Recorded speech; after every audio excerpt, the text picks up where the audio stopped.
All right, so got a question for you. How long is a promise good for? I mean, how many years does it take for a promise to go stale and become irrelevant? God's promises are still true.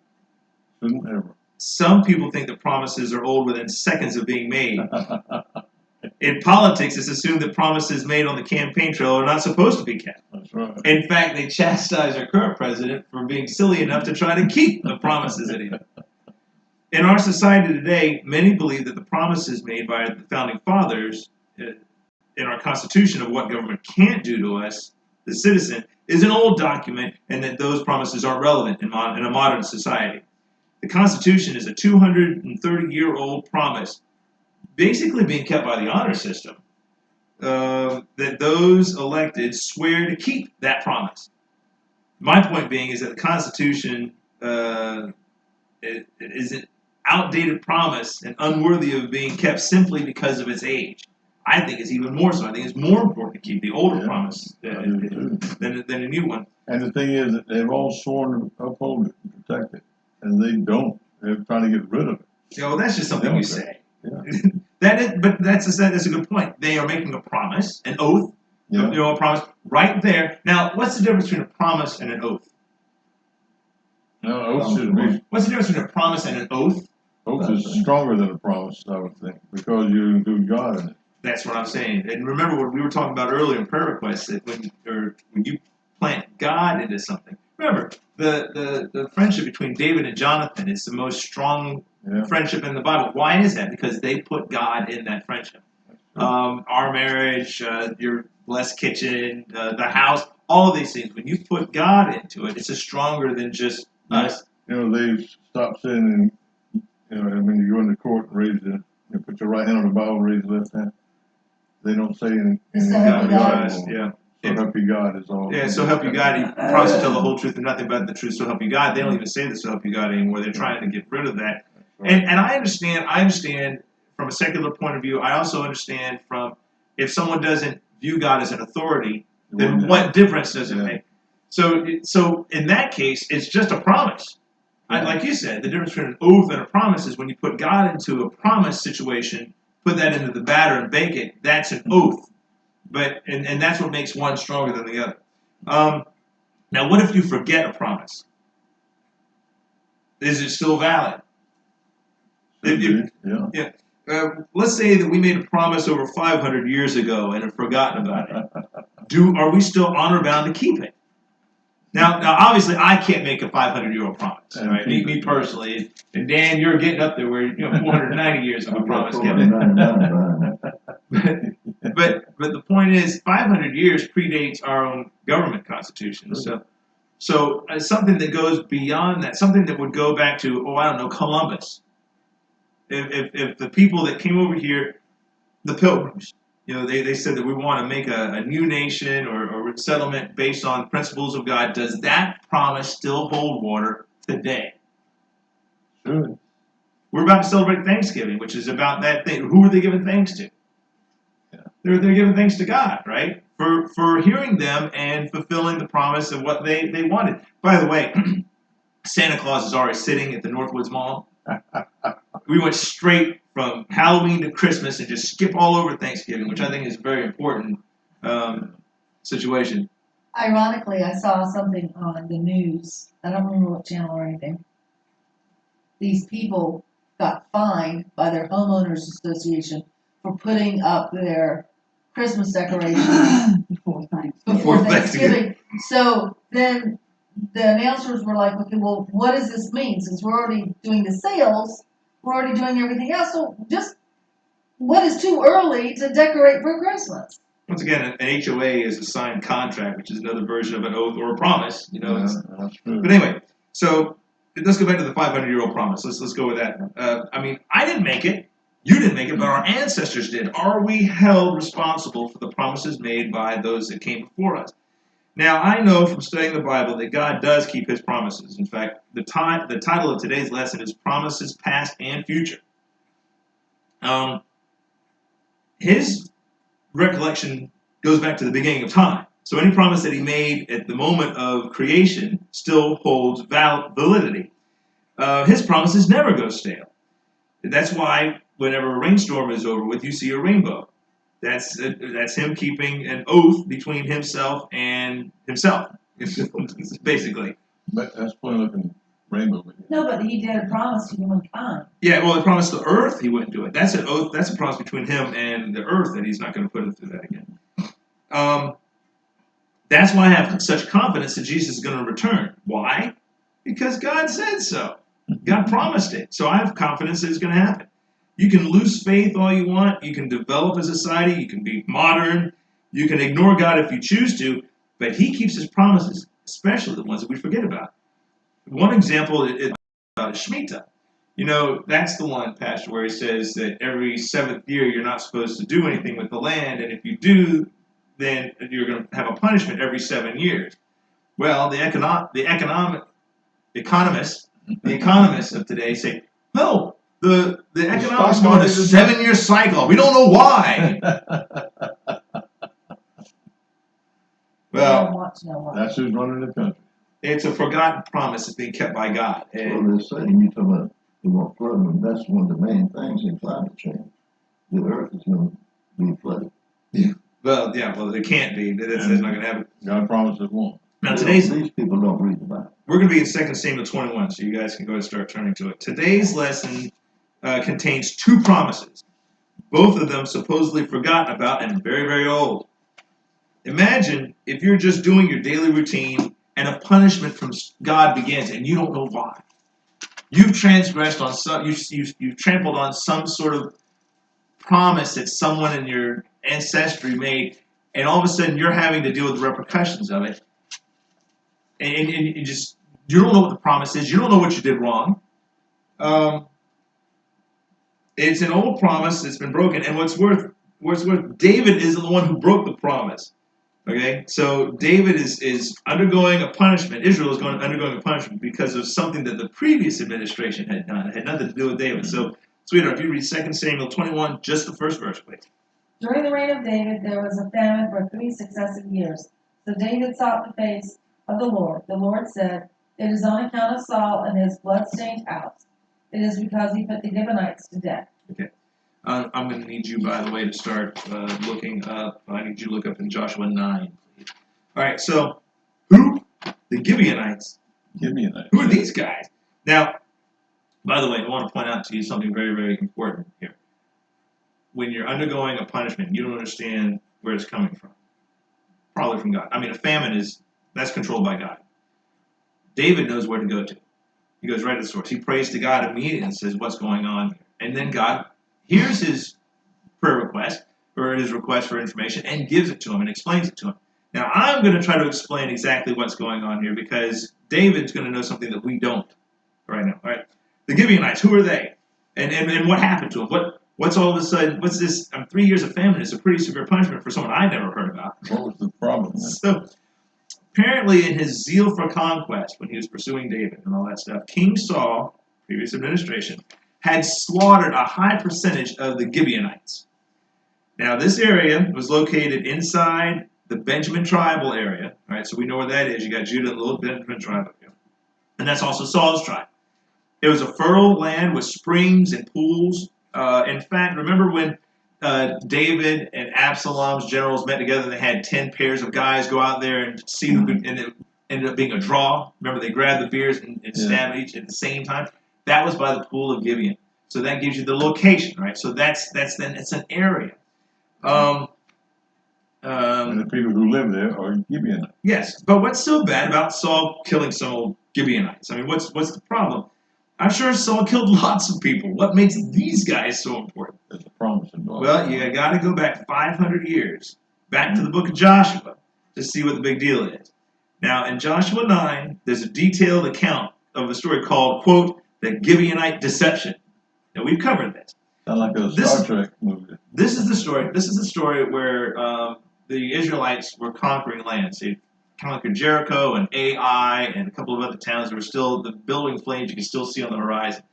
The Gibeonites were next on the list, and they were concerned. They were worried about it.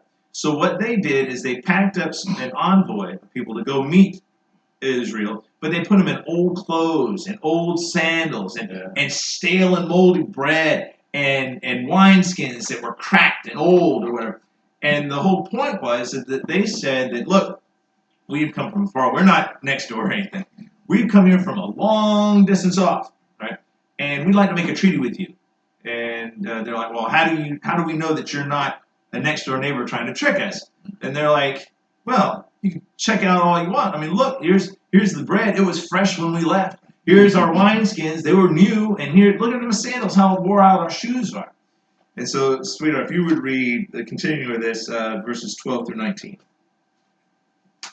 This is them talking. Joshua 9. Yeah. Now, this is them finishing up talking, and here's what Israel does in response to these people. This bread of ours was warm when we packed it at home on the day we left to come to you. Now you see how dry and moldy it is. And these wineskins that we filled were new, but see how cracked they are. And our clothes and sandals are worn out by a very long journey. The Israelites sampled their provisions, but did not inquire of the Lord. Stop right there. They did not inquire of the Lord. They didn't ask God, hey, look, are these guys on the up and up, right? So they're going by what they see, not by divine guidance. Right, keep going. Then Joshua made a treaty of peace with them to let them live, and the leaders of the assembly ratified it by oath. All right, whoa, stop again. What's an oath and a promise? What's the difference? God's involved in it. 3 days after they made the treaty with the Gibeonites, the Israelites heard that they were neighbors living near them. So the Israelites set out on the third day, came to their cities. You don't need to mention them. Keep going. Go to 18. But the Israelites did not attack them, because the leaders of the assembly had sworn an oath to them by the Lord, the God of Israel. The whole assembly grumbled against the leaders. But the leaders answered, we have given them our oath by the Lord, the God of Israel, and we cannot touch them now. So that is who the Gibeonites are. And they kept this promise for 500 years, but apparently Saul went in and slew a bunch of them.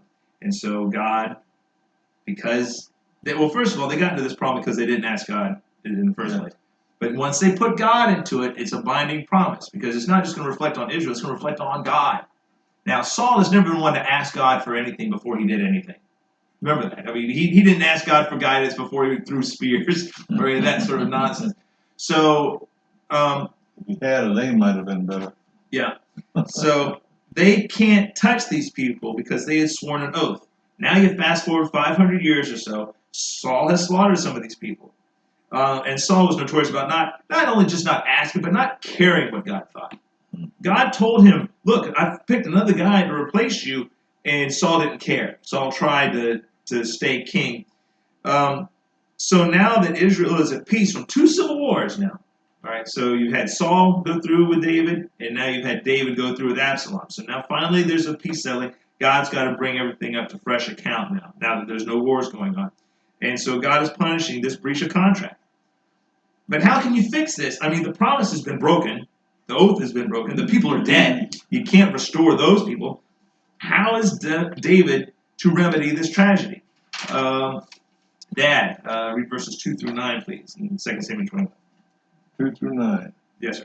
The king summoned the Gibeonites and spoke to them. Now the Gibeonites were not part of Israel, but were survivors of the Amorites.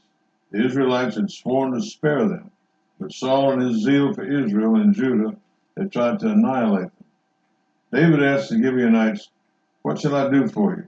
How shall I make atonement so that you will bless the Lord's inheritance? The Gibeonites answered him, we have no right to demand silver or gold from Saul or his family, nor do we have the right to put anyone in Israel to death. What do you want me to do for you? David asked. They answered the king, as far as the man who destroyed us and plotted against us, so we have been decimated. I'll talk about that word. We're going to come up to that term in a minute, too. So we've been decimated and have no place anywhere in Israel. Let several of his male descendants... go back. But how many? Several. 7. Oh, 7, I'm sorry. That's all right. That's important. It was split. That's important. Okay, I got 7. And then 7 of his male descendants to be given to us to be killed, and their bodies exposed before the Lord of Gibeah of Saul. Gilbeah. That's Saul, the Lord's chosen one. So the king said, I will give them to you. That's kind of tough, isn't it? The king spared Mephibosheth. Say it. Mephibosheth. Hey, Mephibosheth. That dude. son of Jonathan, the son of Saul, because of the oath before the Lord between David and Jonathan, son of Saul. But the king took Armoni and Mephibosheth, is that close? The two sons of Allah's daughter Rizpah, whom she had borne to Saul, together with the 5 sons of Saul's daughter Merab, whom she had borne to Adriel, son of Barzillai, the Miller Splitworth, Methelite. Methelite. He handed them over to the Gibeonites, who killed them and exposed their bodies on a hill before the Lord. All 7 of them fell together.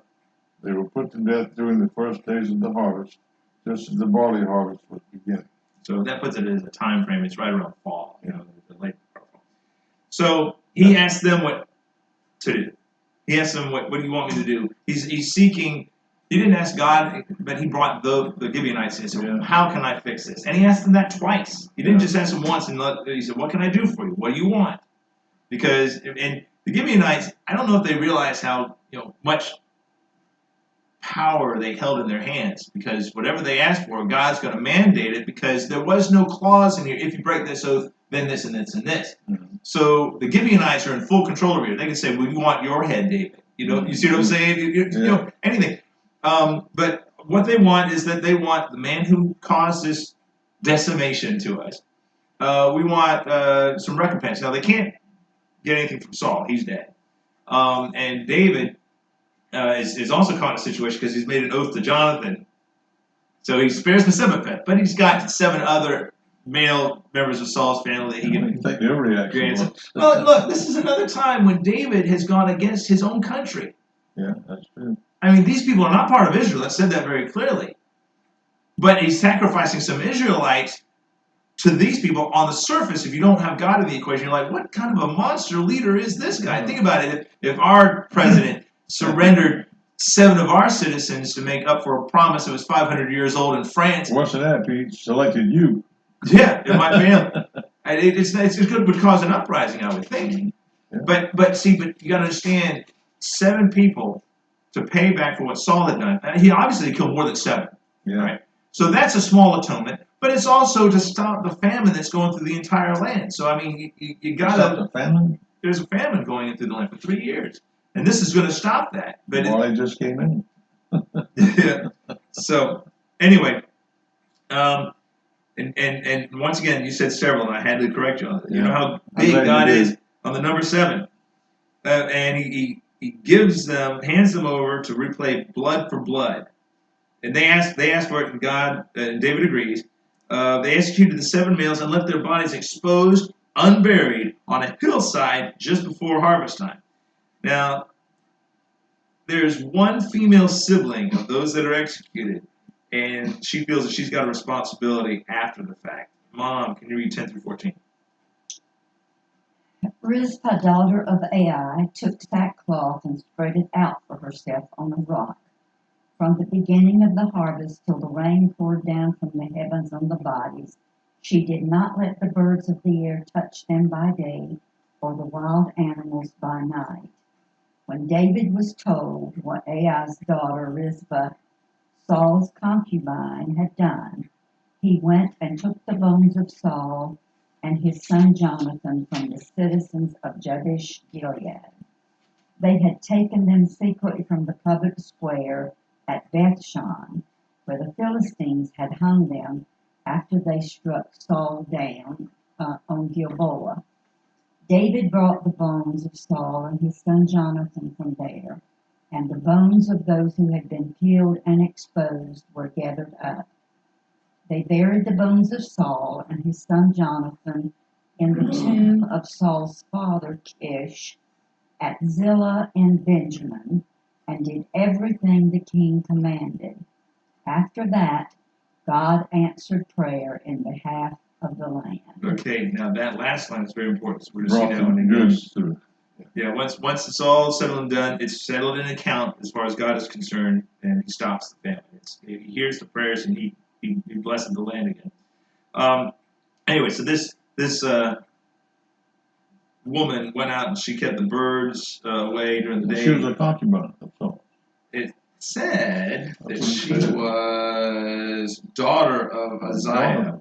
So she's one of the sisters of one of the guys who was killed. Anyway, so And it also does say that she was Saul's concubine. there you go. Yeah. But anyway, so she goes down there. She lays out a sackcloth on a rock, and she stays there day and night, fending off, keeping the creatures away from the body because they're not buried; they're just out there exposed. I'm sure they intended for them to be picked up by the animals. I'm pretty sure. But I mean, that's got to be a brutal job, you know. I mean, Yeah. burying's one thing. You say goodbye and they're buried and they're not seen. You don't, but to see it happen. It reminds me of Game of Thrones when made that mom have to do what she did.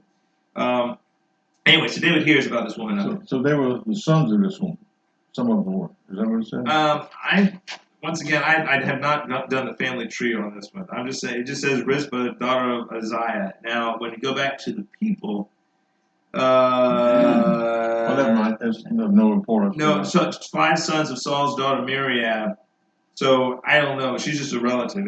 Or somehow it doesn't say anything. Could have been a sister to the boy. It may have been. I have no idea. I don't have his family tree to analyze it. If I had known the question would have been coming, I would have. Sorry about that. That's okay. That's good. I don't mind. I'll know better next time we get around to this story. Trying to skid by there, weren't you? Next, yeah. Anyway, so then David hears about what she's doing, and then he goes and he gathers up those remains, and he gathers up Saul and Jonathan's remains, and those remains of Saul's other sons that were hung up on that wall, remember, on the wall. Took all of them down, buried all the bones in Saul's father's tomb in Benjamin, family. So those bones are still hanging there? No. They took them down, but they had put them away somewhere, but they weren't buried and put away. So he's now gathering up all of this, put it away. Let's give it the funeral it deserves and be done with it. And he does. And then, of course, once that is done, God settled the account. It's over. And Everybody's happy. Yeah, it goes again. Now, let me ask you this.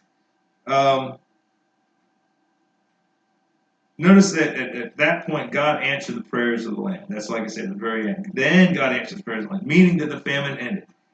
This half of our lesson today makes me concerned for our country. We have a covenant with God to be a nation guided by divine principles. That was a promise that was made by the pilgrims. How many sins and broken promises has America transgressed, either purposely or not, forgotten or not?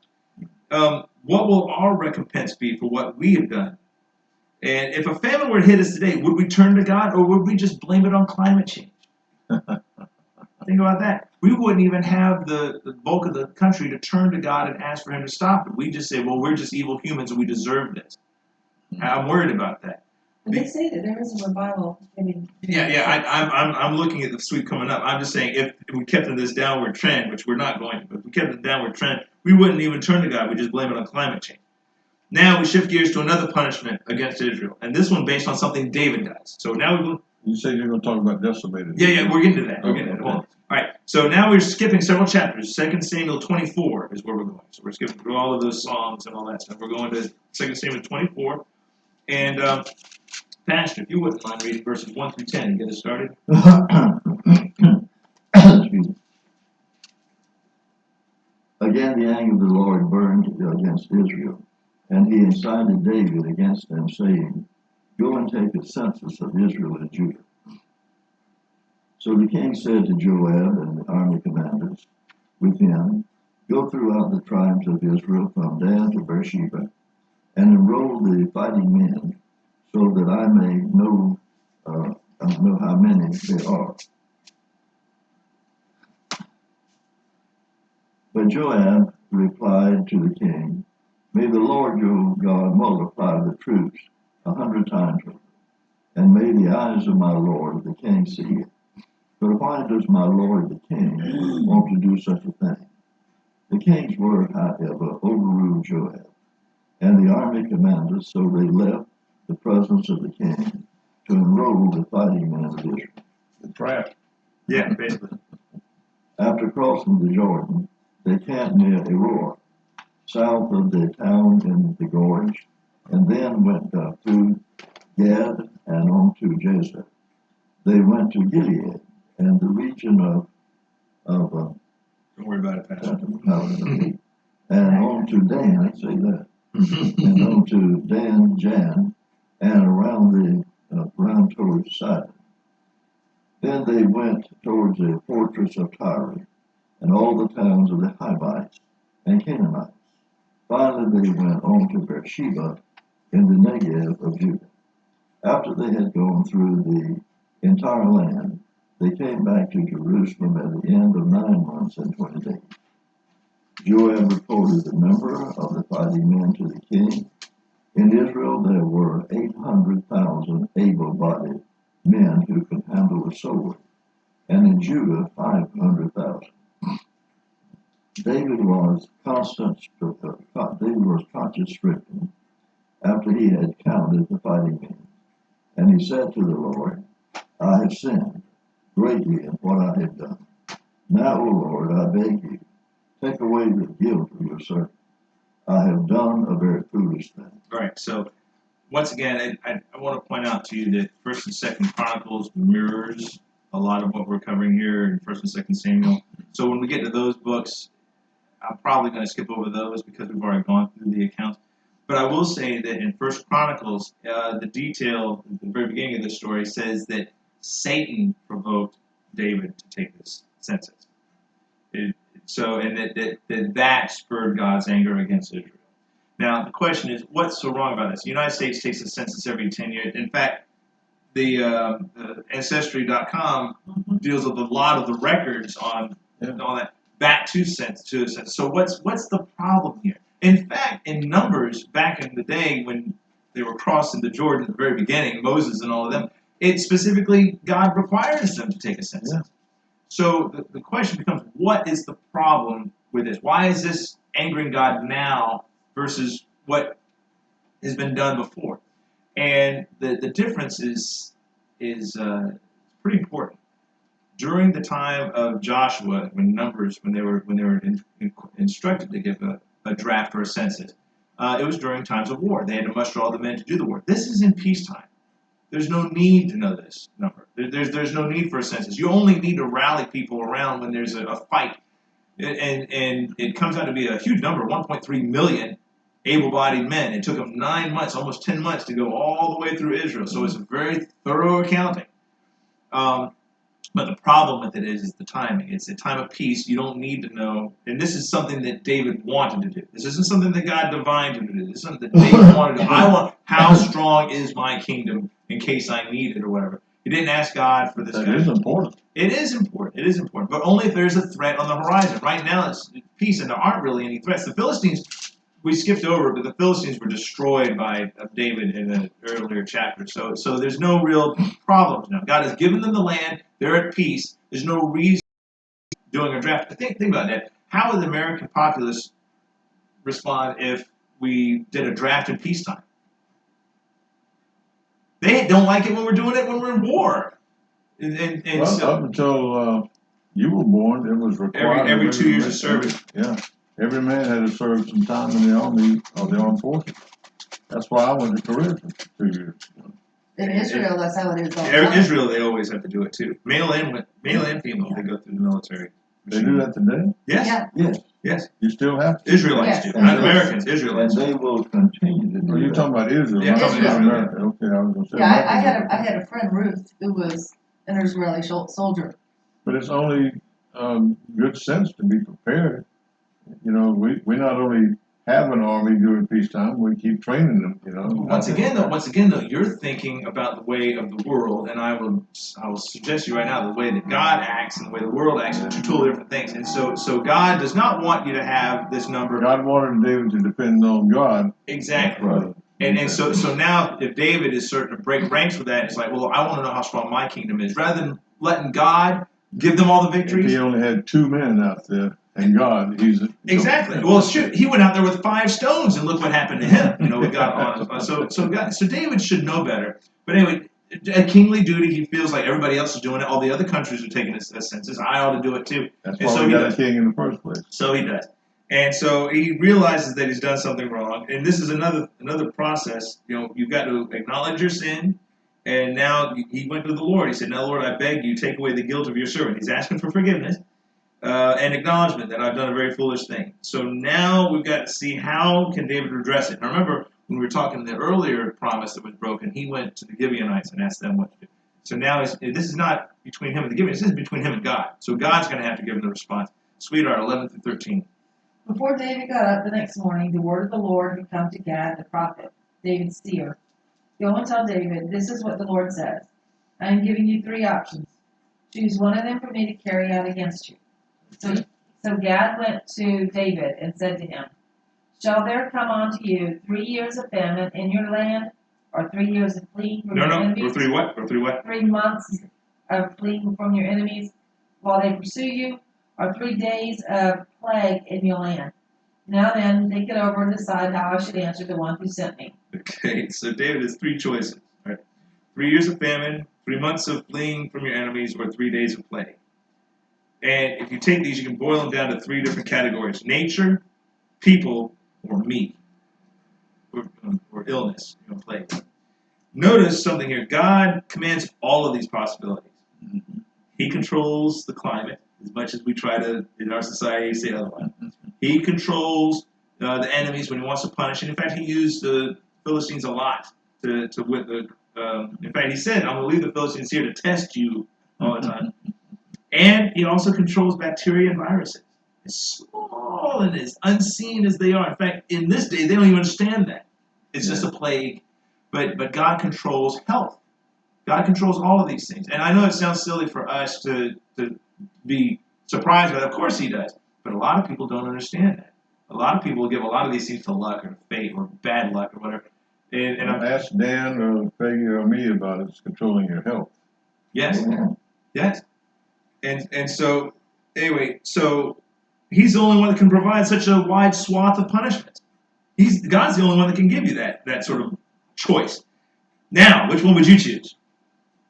Which would you choose, Pastor? If you were given 3 years of famine in the land, and you're the king now, 3 years of famine in the land, 3 months of your enemies chasing you guys around, or 3 days of God dealing with you, which one do you want? I would take the plea with God dealing with me. Yeah. And so none of them are going to be easy.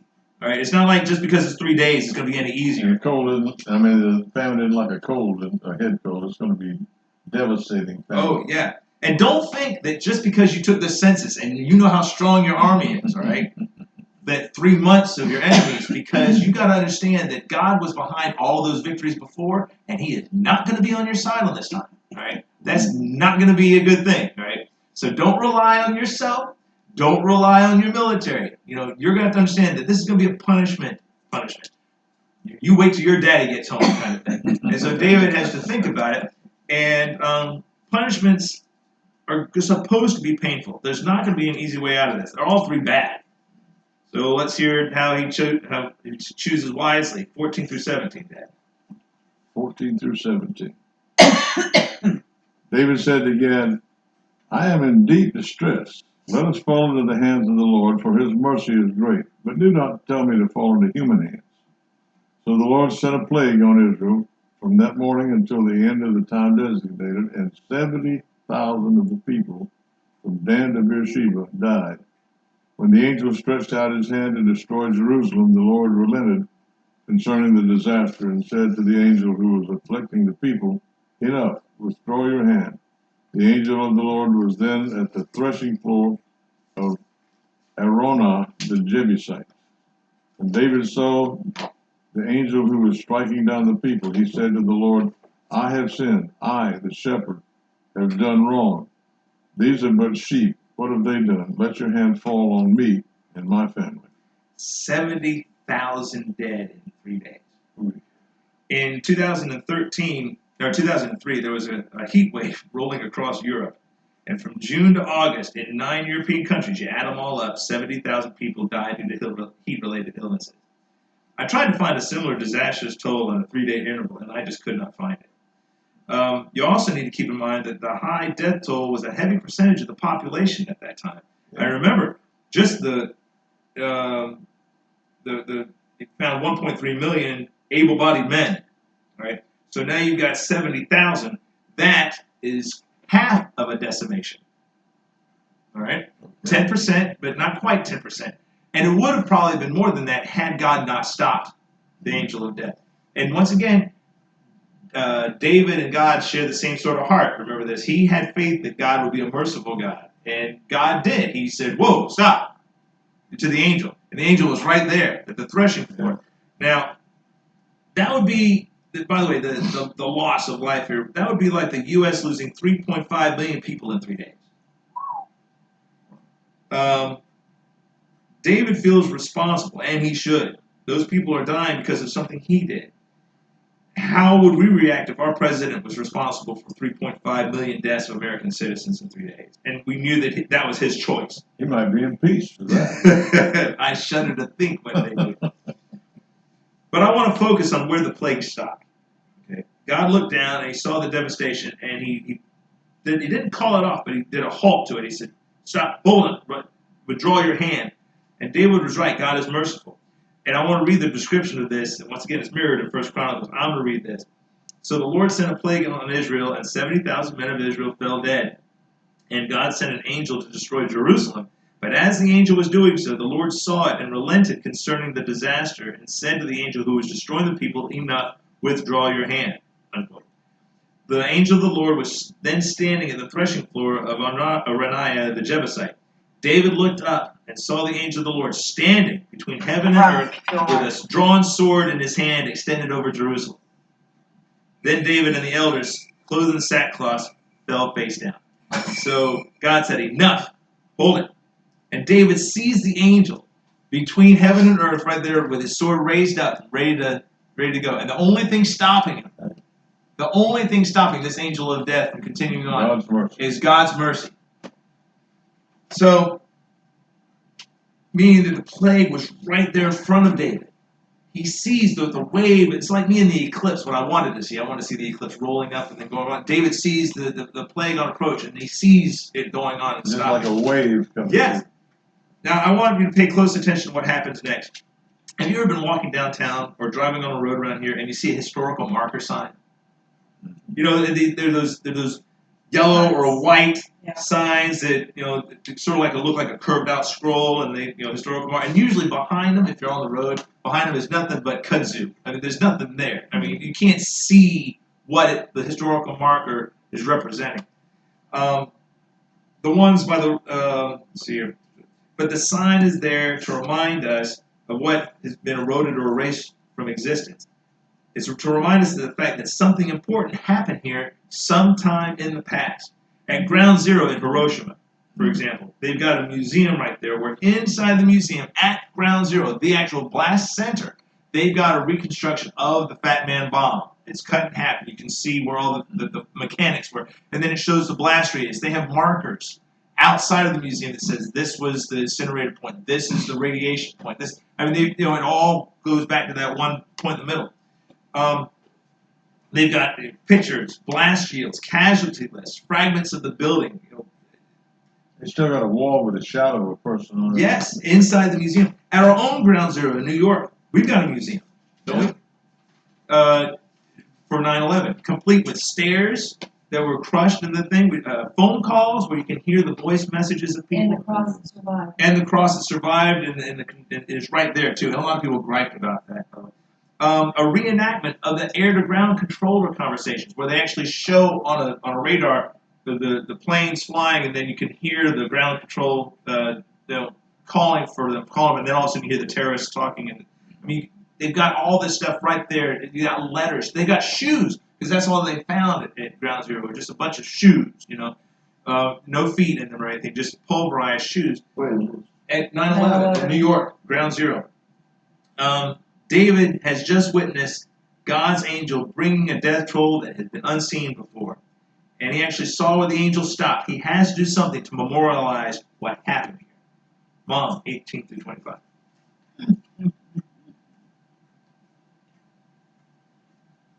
Okay. On that day, Gad went to David and said to him, "Go up and build an altar to the Lord on the threshing floor of Araunah the Jebusite."